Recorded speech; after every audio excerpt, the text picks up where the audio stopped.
របៀបចម្រាញ់ខ្លាញ់ជ្រូកដើម្បីឲ្យសល្អយើងដឹងហើយសប្តាហ៍ថ្ងៃនេះការប្រើខ្លាញ់ប្រេង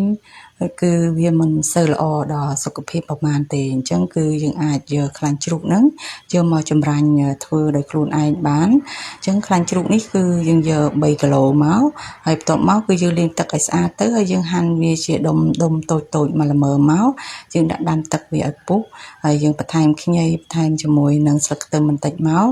ហើយនៅពេលទឹកពុះយើងស្រង់វាចេញទៅហើយយើងដាក់ខ្លាញ់យើងចូលមកយើងស្ងោរវាបន្តិចទៅនៅពេលដែលយើងស្ងោរវាឆ្អិនហើយ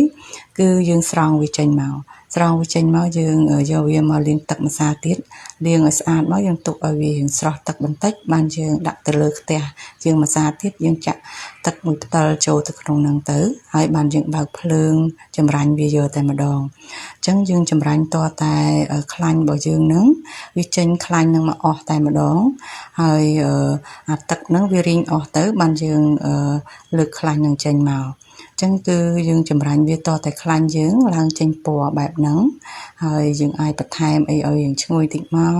យើងដាក់ខ្ញីដាក់ជាមួយនឹងផ្កាច័ន្ទបន្តិចមកដើម្បីឲ្យវាឈ្ងុយអញ្ចឹងយើងចម្រាញ់វាមួយស្ទុះទៅបានយើងលើកផ្កាច័ន្ទលើកវាចេញមកដួសវាចេញមកបានយើងយកវាទៅត្រង់ចឹងគឺមុននឹងត្រង់គឺយើងត្រូវរើកឡអីឲ្យស្អាតមកសម្រាប់យើងដាក់ខ្លាញ់ហ្នឹងចឹងគឺយើងយកកឡបែបហ្នឹងដាក់កឡអញ្ចឹងមកហើយបន្ទាប់មកបានយើងដាក់ខ្លាញ់យើងត្រង់ដាក់ចូលទៅក្នុងកឡហ្នឹងទៅនៅពេលដែលខ្លាញ់យើងវាកកមកគឺឃើញសស្អាតមែនតើបងប្អូនអាចធ្វើតាមរបៀបនេះបានហើយមុននឹងយើងត្រង់វាហ្នឹងគឺយើងបន្ថែមជាមួយនឹង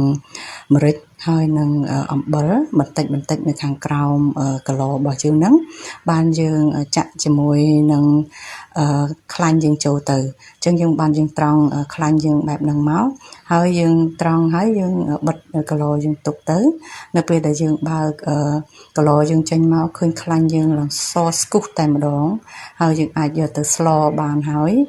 ក៏យើងអាចយកទៅដាក់ជាមួយនឹងម្ហូបដែលយើងអាចញ៉ាំបានហើយគឺឆ្ងាញ់បងប្អូនអាច